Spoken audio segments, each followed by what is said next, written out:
गाय माता ने बताया कि कौन से पाप इंसान को गरीब बनाते हैं। गाय माता की इस अद्भुत कथा को जो भी ध्यानपूर्वक सुनेगा उसके जीवन से सभी दुख और कष्ट सदा के लिए समाप्त हो जाएंगे। फिर उसे कभी गरीबी और समस्याओं का सामना नहीं करना पड़ेगा। यह कथा आपकी पारिवारिक परेशानियों का समाधान बन सकती है। इसे देखने मात्र से आपके परिवार की सारी समस्याएं दूर हो सकती हैं। नमस्कार। आज की कथा आरंभ करने से पहले आपसे एक निवेदन है। गरुड़ पुराण में कहा गया है कि जो भी कथा बीच में छोड़ दी जाती है वह व्यक्ति के लिए पाप का कारण बनती है। इसीलिए कृपया इस कथा को अंत तक अवश्य सुने। यदि आप एक सच्चे सनातनी हैं और भगवान श्री राम में अटूट आस्था रखते हैं तो अभी इस वीडियो को लाइक करें और चैनल को सब्सक्राइब करें और कमेंट में जय श्री राम लिखकर अपना समर्थन दिखाएं। इस कथा में हम जानेंगे कि गाय माता ने इंसान के कौन से पापों को उसकी गरीबी और दुख का कारण बताया है। साथ ही यह भी जानेंगे कि वे कौन से 3 लोग हैं जिनकी वजह से घर में हमेशा दुख, कष्ट और अशांति बनी रहती है। जिस घर में इन 3 लोगों का वास होता है वहाँ माँ लक्ष्मी का कभी प्रवेश नहीं होता। एक समय की बात है जब भगवान शिव और माता पार्वती कैलाश पर्वत पर विराजमान थे। शांत और दिव्य वातावरण में दोनों पृथ्वी लोक के सौंदर्य का आनंद ले रहे थे। तभी माता पार्वती ने भगवान शिव से कहा, हे नाथ, हमें पृथ्वी लोक पर भ्रमण किए हुए बहुत समय हो गया है। मेरा मन कहता है कि आज हमें वहां जाकर भ्रमण करना चाहिए। भगवान शिव मुस्कुराते हुए बोले, हे देवी, तुमने सही कहा। आज हमें पृथ्वी लोक पर जाकर देखना चाहिए कि वहाँ क्या हो रहा है। यह कहकर भगवान शिव और माता पार्वती पृथ्वी लोक पर प्रकट हुए और एक सुंदर बगीचे में एक विशाल वृक्ष की छाया में बैठ गए। वहाँ चारों ओर हरी भरी घास फैली हुई थी और कई गाय उस घास को चर रही थी। तभी उनमें से एक गाय भगवान शिव और माता पार्वती के पास आकर खड़ी हो गई। गाय ने विनम्रता से झुक कर कहा, हे देव, आपके दर्शन पाकर मैं धन्य हो गई। मेरे मन में एक प्रश्न है जिसका उत्तर मुझे अब तक किसी भी संत या ज्ञानी से नहीं मिला। कृपया मेरे इस प्रश्न का उत्तर दें। भगवान शिव ने गौमाता से कहा, तुम्हारे मन में क्या प्रश्न है?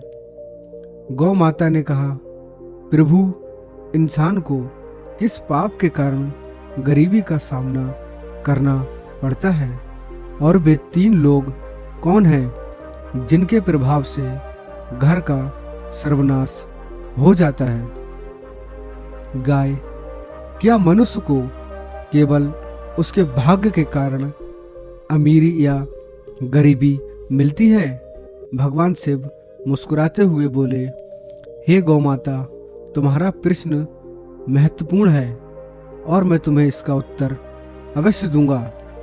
यह पूर्ण सत्य नहीं है कि केवल भाग्य ही इंसान की गरीबी और अमीरी का कारण होता है। इसके पीछे कुछ अन्य कारण भी होते हैं। गौ माता ने कहा, हे प्रभु, कृपया मुझे विस्तार से समझाएं।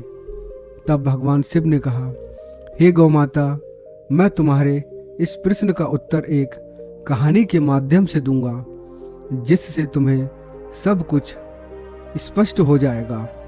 भगवान शिव ने कहानी सुनाना प्रारंभ किया।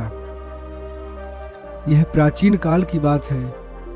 अवंतीपुर नामक एक नगर था, जहाँ एक परोपकारी और विनम्र स्वभाव वाला व्यापारी रहता था। उसके 2 बेटे थे, जो अपने पिता की तरह ही ईमानदार और दयालु थे।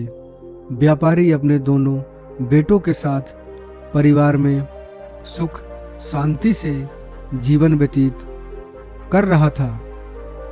व्यापारी ने अपने दोनों बेटों का विवाह धूमधाम से कर दिया था। उसकी दोनों बहुएं बेहद समर्पित थीं और घर के सभी कार्यों को मिलजुल कर पूरे उत्साह के साथ करती थीं। दोस्तों, जब व्यापारी की छोटी बहू घर में आई तो ऐसा लगा जैसे उनके घर में स्वयं माता लक्ष्मी ने प्रवेश कर लिया हो। उसके आने के बाद व्यापारी के व्यापार में दोगुना लाभ होने लगा। उनके घर में कभी धन या अन्न की कमी नहीं होती थी। घर का वातावरण अत्यंत शांतिपूर्ण था। व्यापारी के दोनों पुत्र मिलजुल कर रहते थे और दोनों बहुएं भी आपस में बड़ा प्रेम भाव रखती थी। घर का हर कार्य करने से पहले सभी परिवार के लोग मिलकर सलाह करते थे और फिर कार्य करते थे। व्यापारी का व्यापार भी दिन प्रतिदिन उन्नति कर रहा था। एक दिन व्यापारी ने अपने दोनों बेटों और बहुओं को बुलाकर कहा, पुत्रों, अब मुझसे व्यापार का काम संभालना कठिन हो गया है, इसीलिए आज से मैं ये जिम्मेदारी तुम दोनों को सौंपता हूँ। पिता की बात सुनकर दोनों पुत्रों ने बड़े मन से व्यापार की बागडोर संभाल ली। व्यापारी को यह देखकर संतोष होता था कि उसका परिवार प्रेम और सद्भाव से रह रहा है। उसके दोनों बेटे व्यापार में निपुणता दिखा रहे थे और दोनों बहुएं भी घर में सुख शांति बनाए हुए थीं। यह सब देखकर व्यापारी निश्चिंत होकर चैन की नींद सोता था। लेकिन दोस्तों, व्यापारी के सुखमय जीवन को देखकर नगर के अन्य लोग उससे जलने लगे। वे सोचते थे कि व्यापारी का जीवन कितना आरामदायक और सुखमय है और इसके व्यापार में कोई हानि और इसके घर में कोई झगड़ा या परेशानी नहीं है। यह देखकर नगरवासियों के मन में जलन होने लगी। भगवान शिव ने गौमाता से कहा, हे गौमाता, जैसे एक बड़ी मछली तालाब में छोटी मछलियों को फलते फूलते देखकर भयभीत होकर उन्हें निगलने की कोशिश करती है, वैसे ही मनुष्य दूसरों की प्रगति देखकर उन्हें पीछे खींचने का प्रयास करता है। इंसान अपनी सफलता से जितना प्रसन्न नहीं होता, उससे अधिक वह दूसरों की तरक्की देखकर बेचैन हो जाता है। एक विद्वान ने ठीक ही कहा है कि मनुष्य अपने दुख से उतना परेशान नहीं होता जितना वह दूसरों के सुख से होता है। इसी जलन के कारण नगरवासी व्यापारी के प्रति षड्यंत्र रचने लगे। उन्होंने सोचा कि किस प्रकार उसके जीवन को कष्टपूर्ण बना दिया जाए। नगर के कुछ लोग व्यापारी के कुल पुरोहित के पास गए और बोले, हे पुरोहित जी, आप यहाँ अभाव में जीवन व्यतीत कर रहे हैं, जबकि आपका जजमान ऐश्वर्य और वैभव से परिपूर्ण जीवन बिता रहा है। वह अपनी बहुओं के हाथ का स्वादिष्ट भोजन कर रहा है और सुख संपत्ति का आनंद ले रहा है। पुरोहित ने कहा, आप लोग यह सब क्यों कह रहे हैं? आपकी बात का अभिप्राय क्या है? तब नगरवासियों ने बताया, पुरोहित जी, ये याद कीजिए, व्यापारी ने आपको आखिरी बार अपने घर कब बुलाया था? अगर वह आपको यज्ञ और पूजा के लिए नहीं बुलाएगा तो आपकी आय कैसे होगी? आपको दान दक्षिणा कैसे मिलेगी? यदि यही स्थिति बनी रही तो आप और आपके परिवार को भूखा रहना पड़ेगा। पुरोहित ने यह बात सुनकर सोचा, यह तो सच है। व्यापारी ने बहुत समय से मुझे अपने घर आमंत्रित नहीं किया है। उसका जीवन सुखमय है, लेकिन मेरा जीवन कठिनाई से गुजर रहा है। यह सोचकर पुरोहित भी बेचैन हो गया। नगरवासियों ने पुरोहित से कहा, अगर आप चाहते हैं कि आपका जीवन सुखद बने और आपको दान दक्षिणा मिले तो आपको ऐसा उपाय करना होगा जिससे आपके यजमान के घर में कुछ कठिनाइयाँ आए। जब उसके घर में अशांति होगी तभी वह आपसे समाधान मांगने जरूर आएगा और आपको हवन पूजन के लिए भी बुलाएगा। इतना कहकर नगरवासी पुरोहित को भड़काकर अपने अपने घर चले गए। नगरवासियों की बातों से प्रभावित होकर वह पुरोहित चिंता में डूब गया और सोचने लगा, अब मैं ऐसा क्या उपाय करूं जिससे व्यापारी के घर में कलेश और उसके व्यापार में हानि होने लगे। तभी वह पुरोहित अपने गुरु के पास सलाह लेने गया और उनसे कहा, गुरुदेव कृपया मेरी सहायता करें। यदि आप मेरी मदद नहीं करेंगे तो मेरा परिवार भूखा मर जाएगा। जैसे एक मछली का जीवन तालाब के पानी पर निर्भर करता है, वैसे ही पुरोहितों और पंडितों का जीवन उनके यजमान पर आधारित होता है। यदि यजमान के घर में कोई समस्या नहीं होगी और वे हमें पूजा पाठ के लिए नहीं बुलाएंगे तो हमारा गुजारा कैसे होगा? हम धन कैसे अर्जित करेंगे? गुरु ने उसकी समस्या सुनकर कहा, हे शिष्य, चिंता मत करो, मुझे बताओ कि तुम्हारी समस्या क्या है, मैं अवश्य इसका समाधान करूंगा। पुरोहित ने उत्तर दिया, गुरुदेव, मैं चाहता हूं कि व्यापारी के जीवन में कुछ समस्याएं आए, उसके घर में कलेश हो और उसके परिवार में हानि हो, तभी वह मुझे अपने घर पूजा पाठ के लिए बुलाएगा। गुरु ने ध्यानपूर्वक सुनकर कहा, हे शिष्य, व्यापारी के सुखद जीवन का मुख्य कारण उसकी छोटी बहू है। वह भगवान विष्णु और माता लक्ष्मी की रोज पूजा करती है, जिसके कारण उनके घर पर दिव्य कृपा बनी हुई है। जब से वह बहू इस घर में आई है तब से व्यापारी का जीवन धन से परिपूर्ण और सुखमय हो गया है। ऐसी धार्मिक और गुणवान स्त्री जिस घर में होती है वहाँ कभी अभाव नहीं होता।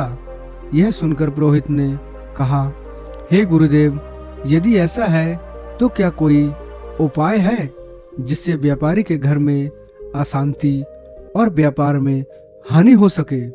गुरु ने कहा, तुम चिंता मत करो, तुम्हें बस एक सरल उपाय करना है।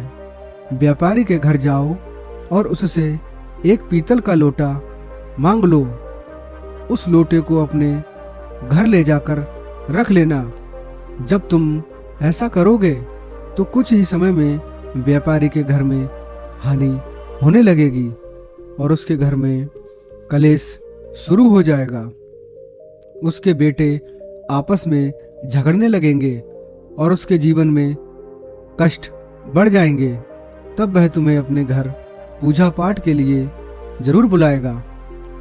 गुरु की सलाह सुनने के बाद पुरोहित ने उनका धन्यवाद किया और अपने घर लौट आया। अगले दिन सुबह स्नान करने के बाद वह व्यापारी के घर पहुंचा। व्यापारी उस समय आराम कर रहे थे। पुरोहित की आवाज सुनकर वह बाहर आए और अपने कुल पुरोहित को देखकर अत्यंत प्रसन्न हुए। उसने उनका स्वागत किया और कहा, आइए पुरोहित जी, इतने दिनों बाद आपके दर्शन हुए हैं। सब कुशल मंगल तो है? रोहित ने जवाब दिया, सब ठीक है, बस इधर से गुजर रहा था तो सोचा कि आपसे मिल लूं। फिर वह अपनी मीठी मीठी बातों में व्यापारी को फंसाने लगा और कुछ देर बाद उसने कहा, व्यापारी जी मुझे थोड़ा पानी दीजिए। व्यापारी पानी लेने के लिए जाने लगा, तभी पुरोहित ने कहा, पानी पीतल के लोटे में लाइए। व्यापारी मुस्कुराते हुए बोला, जैसा आप कहें पुरोहित जी। इतना कहकर व्यापारी अंदर चला गया।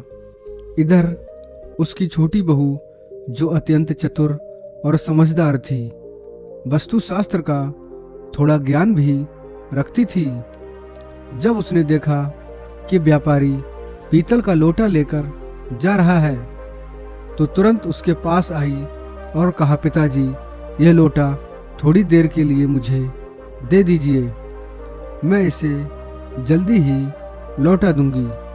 व्यापारी ने लोटा उसे दे दिया। छोटी बहू ने उस लोटे का पानी निकालकर अपनी गौ माता को पिला दिया और फिर उसमें नया पानी भरकर लोटा वापस ससुर को दे दिया। व्यापारी ने वह पानी पुरोहित को दिया। पानी पीने के बाद पुरोहित ने कहा, व्यापारी जी यह पीतल का लोटा बहुत अच्छा है, क्या आप इसे मुझे दे सकते हैं? व्यापारी हंसते हुए बोला, पुरोहित जी यह तो बहुत छोटी बात है, आप इसे अपने साथ ले जाएं। पुरोहित मन ही मन प्रसन्न हुआ और सोचने लगा, आज मैंने व्यापारी के सुख चैन पर प्रहार कर दिया है, अब उसके घर की खुशियां समाप्त हो जाएंगी। पुरोहित लोटा लेकर अपने घर लौट आया और उसे एक कोने में रखकर सोचने लगा, अब कुछ ही दिनों में व्यापारी मुझे बुलाएगा, उसके घर में कलेश मचेगा और व्यापारी नुकसान में जाएगा, तब मैं पूजा पाठ करके उससे अच्छी दक्षिणा प्राप्त करूंगा।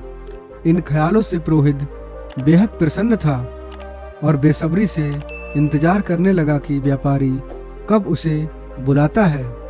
दिन बीतते गए, लेकिन 20 दिनों के बाद व्यापारी की ओर से कोई बुलावा नहीं आया।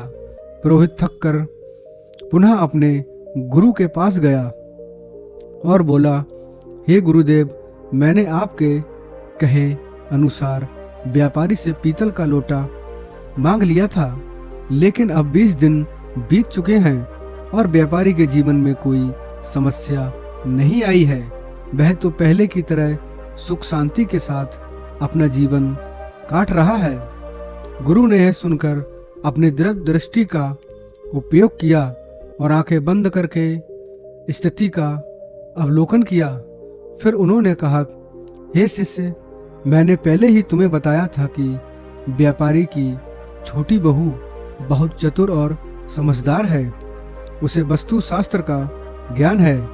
जब व्यापारी तुम्हारे लिए पानी लेकर आ रहा था, उसी समय उसकी छोटी बहू ने वह लोटा अपने ससुर से लिया और उसमें का पानी गौ माता को पिला दिया। इसी कारण व्यापारी से घर की सुख समृद्धि बनी रही और तुम्हारा षड्यंत्र विफल हो गया। गुरु ने आगे कहा, लेकिन चिंता मत करो, मैं तुम्हारे लिए एक और उपाय बताता हूँ। अब तुम व्यापारी के घर जाकर उसकी गाय मांग लो। हिंदू धर्म में गाय को माँ लक्ष्मी का स्वरूप माना गया है। जिस घर में गौ माता का निवास होता है, वहाँ हमेशा सुख और समृद्धि रहती है। जैसे ही तुम व्यापारी की गौ माता को अपने घर लेकर आओगे, उसके घर में दुख और अशांति आने लगेगी। गुरु की बात सुनकर पुरोहित फिर से खुश हो गया। उसने गुरु का धन्यवाद किया और घर लौटकर अगले दिन का इंतजार करने लगा। वह सोचने लगा, कल सुबह होते ही मैं व्यापारी के घर जाऊंगा और उसकी गाय माता मांग लूंगा, फिर देखता हूँ कि व्यापारी कैसे सुखी रहता है। अगले दिन सुबह सुबह स्नान करने के बाद पुरोहित सीधे व्यापारी के घर पहुंचा। व्यापारी ने दरवाजा खोला और अपने कुल पुरोहित को देखकर प्रसन्न से उनका स्वागत किया। वह उन्हें अंदर लेकर गया और स्वादिष्ट भोजन भी कराया। भोजन के बाद व्यापारी ने पूछा, पुरोहित जी, आज आपके आगमन का क्या कारण है? सब ठीक तो है ना? पुरोहित ने दुख भरे शब्दों में कहा, व्यापारी जी, इस समय बहुत कठिनाई में हूँ। मेरे घर की गौ माता ने दूध देना बंद कर दिया है और मेरे छोटे बच्चे को दूध की बहुत आवश्यकता है। उसकी उम्र ऐसी है कि बिना दूध के वह जीवित नहीं रह सकता। इसीलिए मैं आपसे मदद मांगने आया हूँ। अगर आप मुझे अपनी गौ माता दे दें तो यह आपका बहुत बड़ा उपकार होगा। पुरोहित की करुणा भरी बातें सुनकर व्यापारी सोचने लगा, यह हमारे कुल पुरोहित हैं, इनकी सहायता करना एक पुण्य का काम होगा। गौदान से मुझे बड़ा फल मिलेगा। ऐसा विचार कर व्यापारी ने कहा, पुरोहित जी, आप चिंता ना करें, मैं आपको गौ माता दे देता हूँ। व्यापारी गौ माता को लेने के लिए जाने लगा।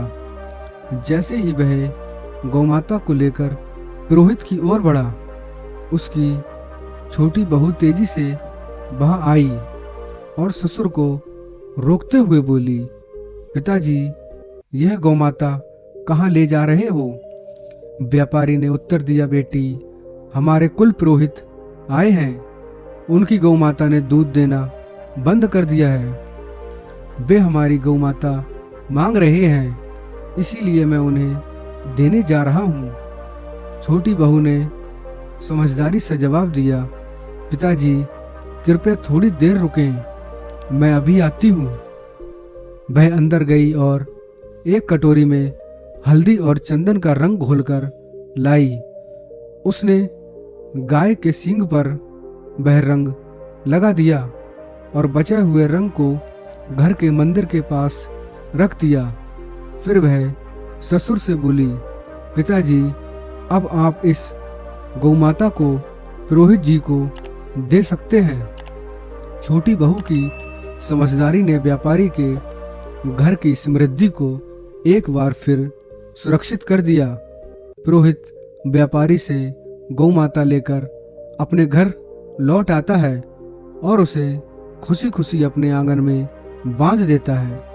सोचता है अब कुछ ही दिनों में व्यापारी को अपने घर की समस्याओं का सामना करना पड़ेगा और मुझे पूजा पाठ के लिए बुलाएगा।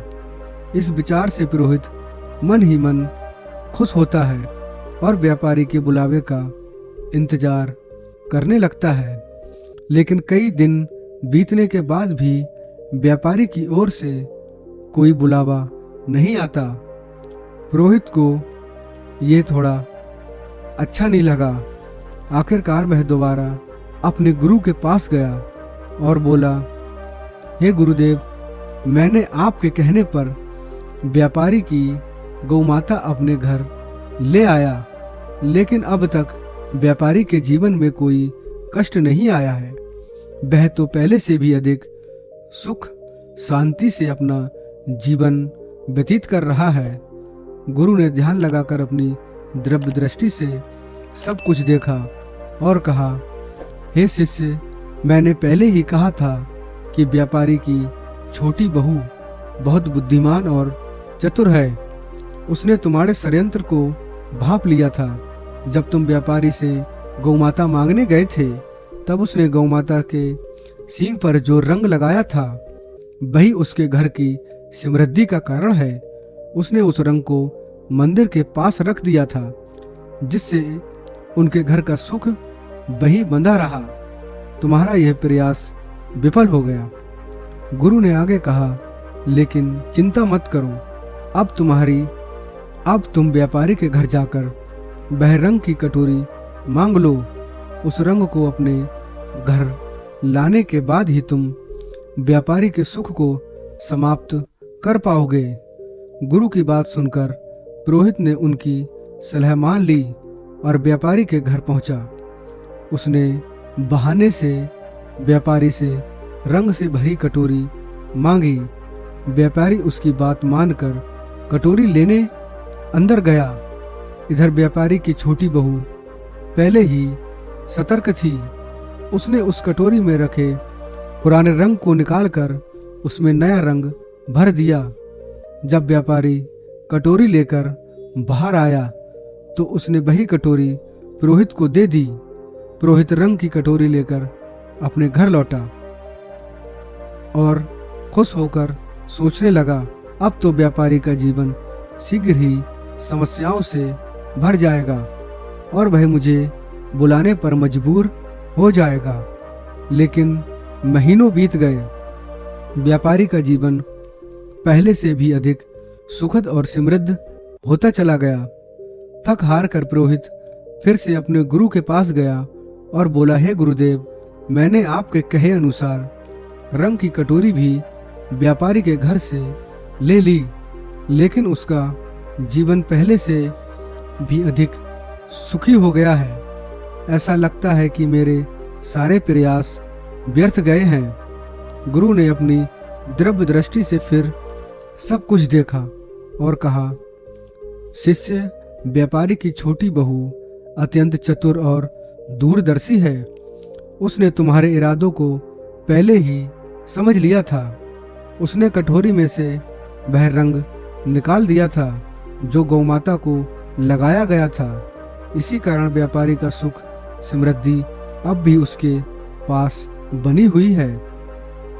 जब तक वह छोटी बहू व्यापारी के घर में रहेगी तब तक तुम व्यापारी का कुछ नहीं बिगाड़ सकते। अब तुम्हें किसी भी तरह उस छोटी बहू को व्यापारी के घर से बाहर करना होगा, तभी व्यापारी के जीवन में कष्ट आएंगे। गुरु की यह बात पुरोहित की समझ में आ गई। उसने सोचा कि छोटी बहू को घर से निकालने के अलावा अब कोई और उपाय नहीं बचा। वह घर लौटकर व्यापारी के परिवार में फूट डालने और छोटी बहू को घर से बाहर करने की योजना बनाने लगा। अगले दिन पुरोहित चिंतित मुद्रा में व्यापारी के घर पहुंचा। व्यापारी ने उसको इस अवस्था में देखा तो पूछा, पुरोहित जी, क्या बात है? आप इतने परेशान क्यों हैं? पुरोहित ने गंभीर स्वर में कहा, व्यापारी जी, आपके घर पर बहुत बड़ा संकट मंडरा रहा है। यदि आपने जल्द ही इसका समाधान नहीं किया तो आपका सुखमय जीवन बर्बाद हो जाएगा। आपके बेटों का व्यापार में बड़ा नुकसान होगा और आपके जीवन पर विपत्ति का पहाड़ टूट पड़ेगा। व्यापारी यह सुनकर घबरा गया और चिंतित स्वर में बोला, पुरोहित जी, यह आप क्या कह रहे हैं? कृपया हमें इस संकट से बचाने का उपाय तो बताओ। आप हमारे कुल पुरोहित हैं। जो भी आप कहेंगे हम अवश्य करेंगे। पुरोहित ने व्यापारी की घबराहट भांप ली और समझ गया कि वह अब उसके जाल में फंस चुका है। उसने कहा, इस संकट से बचने का एक ही उपाय है।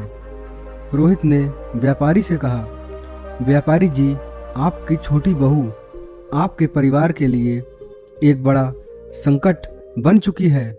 जब तक वह इस घर में है, आपका और आपके परिवार का दुर्भाग्य दूर नहीं होगा। मैं तो यही सलाह दूंगा कि आप उसे तुरंत अपने घर से निकाल दें। पुरोहित की इन बातों पर व्यापारी को पहले तो विश्वास नहीं हुआ, लेकिन बार बार पुरोहित के जोर देने पर उसने उसकी बातों पर भरोसा करना शुरू कर दिया।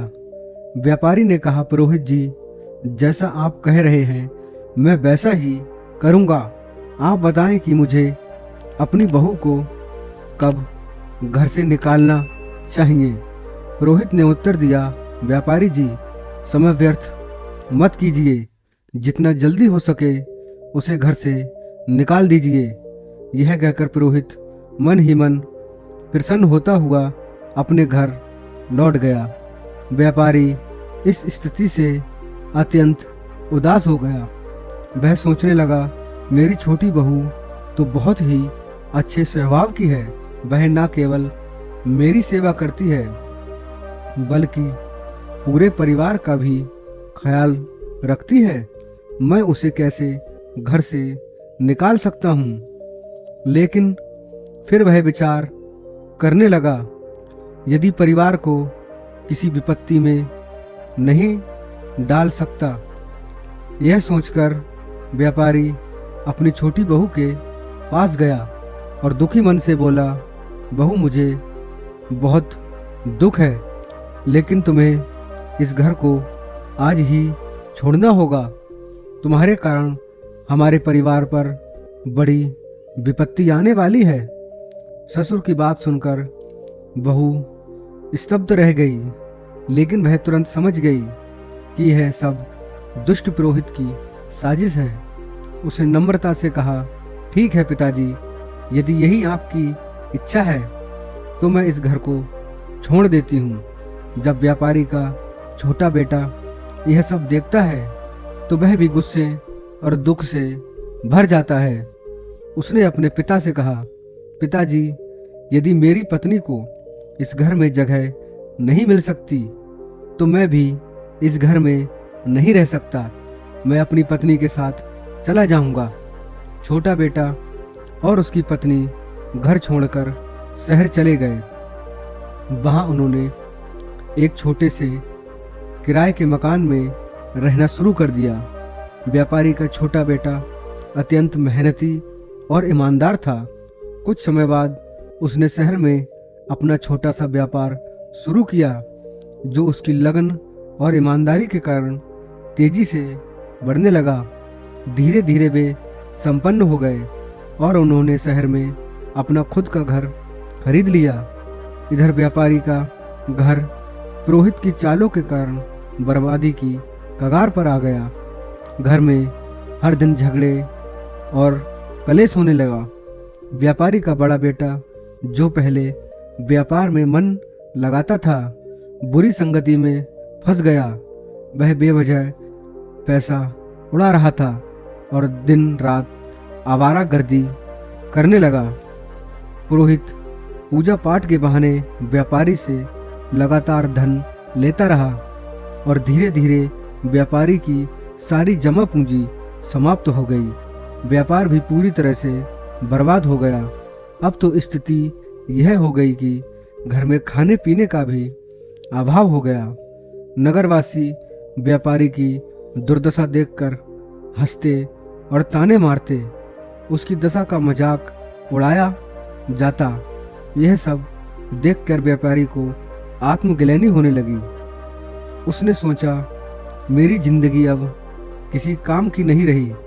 आत्महत्या के अलावा मेरे पास और कोई रास्ता नहीं बचा। इस विचार के साथ वह नदी की ओर बढ़ चला, लेकिन रास्ते में उसकी भेंट एक तेजस्वी संत से हुई। संत के मुख पर दिव्य तेज था, माथे पर चंदन का टीका। संत को देखकर व्यापारी ने उन्हें प्रणाम किया और उदास होकर आगे बढ़ने लगा। संत ने कहा, हे पुत्र, ठहरो, तुम्हें इतनी चिंता क्यों हो रही है? क्या बात है? व्यापारी ने रुककर संत के समक्ष अपना पूरा हाल सुना दिया। उसकी बातें सुनकर संत ने तुरंत स्थिति को समझ लिया। संत बोले, हे पुत्र, तुम्हारे जीवन में सभी परेशानियां उसी दिन से शुरू हो गई जब तुमने अपनी छोटी बहू को घर से निकाला। वह साक्षात माता लक्ष्मी का स्वरूप है। उसकी भगवान के प्रति निष्ठा और नित्य पूजा पाठ के कारण तुम्हारे घर में सुख समृद्धि थी। संत की बातें सुनकर व्यापारी को अपनी भूल का एहसास हुआ। वह तुरंत शहर गया और अपने छोटे पुत्र के घर पहुंचकर अपनी बहू के समक्ष हाथ जोड़कर क्षमा मांगते हुए बोला, बहू, मुझे माफ कर दो। मैंने उस दुष्ट पुरोहित की बातों में आकर तुम्हें घर से निकाल दिया, लेकिन सच्चाई यह है कि तुम हमारे परिवार की लक्ष्मी हो। जब तक तुम घर में थी सुख और शांति बनी रही, लेकिन तुम्हारे जाने के बाद से हमारा घर कलेश और दुख से घिर गया है। हमारा व्यापार पूरी तरह से ठप हो चुका है। ससुर की यह बात सुनकर छोटी बहू ने विनम्रता से कहा, पिताजी, आप चिंता ना करें, मैं तुरंत घर लौटती हूँ। यह घर भी मेरा है और वह घर भी मेरा ही है। मैं पहले ही समझ चुकी थी कि पुरोहित ने हमें बाहर करने के लिए षड्यंत्र रचा था। फिर वह ससुर और अपने पति के साथ खुशी खुशी घर लौट आई। मित्रों, इस संसार में कई लोग होते हैं जो दूसरों की खुशियों से जलते हैं और उन्हें बर्बाद करने का प्रयास करते हैं, लेकिन यह हम पर निर्भर करता है कि हम किसकी बातों पर भरोसा करते हैं और कैसे निर्णय लेते हैं। यदि हम गलत लोगों की बातों में आकर अपने ही परिवार को तोड़ेंगे तो निश्चित रूप से हमारा घर बर्बाद हो जाएगा और हमारी स्थिति दयनीय हो जाएगी। छोटी बहू के घर लौटने के कुछ ही दिनों बाद व्यापारी का व्यापार फिर से चलने लगा। उसका परिवार एक बार फिर सुख शांति से भर गया। घर में खुशियां लौट आईं और व्यापारी ने समझ लिया कि सही निर्णय ही परिवार की नींव को मजबूत रखते हैं। भगवान शिव ने गाय माता से कहा, हे गाय माता, मैं तुम्हें एक महत्वपूर्ण बात बताने जा रहा हूँ, ध्यान से सुनो। जिस घर में इन 3 प्रकार के लोगों की बात मानी जाती है उस घर का नाश सुनिश्चित है। गाय माता ने पूछा, हे प्रभु, वे 3 लोग कौन हैं? भगवान शिव ने कहा, पहला, जिस घर में अहंकारी और दुष्ट स्वभाव वाले व्यक्ति की बात सुनी जाती है वह निश्चिंत रूप से विनाश होता है। दूसरा, जिस घर में लालची, कुटिल और अनैतिक आचरण वाली स्त्री का प्रभाव हो वहाँ धन कभी नहीं टिकता और वह घर सदैव दरिद्र रहता है। माता लक्ष्मी ऐसे घर में प्रवेश नहीं करती। तीसरा, जिस घर में बाहरी व्यक्तियों की बातों को अधिक महत्व दिया जाता है और उनके कहे अनुसार घर चलता है वह घर भी बर्बाद हो जाता है। भगवान शिव ने आगे कहा, हे गाय माता, तुम्हारा दूसरा प्रश्न था कि मनुष्य किस पाप के कारण गरीब या अमीर बनता है। तो सुनो, गीता में भगवान श्री कृष्ण ने कहा है कि मनुष्य को कभी भी अपने विवेक, परिश्रम, बुद्धि और उद्यम पर संदेह नहीं करना चाहिए। उसे सदैव सत्य और धर्म के मार्ग पर चलते हुए निरंतर कर्म करना चाहिए। जो व्यक्ति अपने आप पर संदेह करता है और असत्य का साथ देता है वह कभी भी सफलता प्राप्त नहीं कर सकता। गरीबी और अमीरी जीवन की धुरी हैं। जो मनुष्य निरंतर प्रयास करता है और अपने कर्मों पर विश्वास रखता है वह निश्चित रूप से गरीबी के दलदल से बाहर निकल आता है। गौ माता ने यह सुनकर कहा, हे प्रभु, आपके मुख से यह कथा सुनकर मैं धन्य हो गई। दोस्तों, यह कथा हमें सिखाती है कि सच्चाई, ईमानदारी और विवेक का अनुसरण करना ही जीवन की सच्ची सफलता का मार्ग है। इस कथा के बारे में आपकी क्या राय है? कृपया हमें कमेंट बॉक्स में ज़रूर लिखें। हमें आशा है कि इस कथा ने आपको आध्यात्मिक प्रेरणा दी होगी। ऐसी और कथा या मोटिवेशनल वीडियो देखने के लिए हमारे चैनल को सब्सक्राइब करना ना भूलें। धन्यवाद। इस कथा को सुनने के बाद कमेंट में गौ माता लिखना ना भूलें।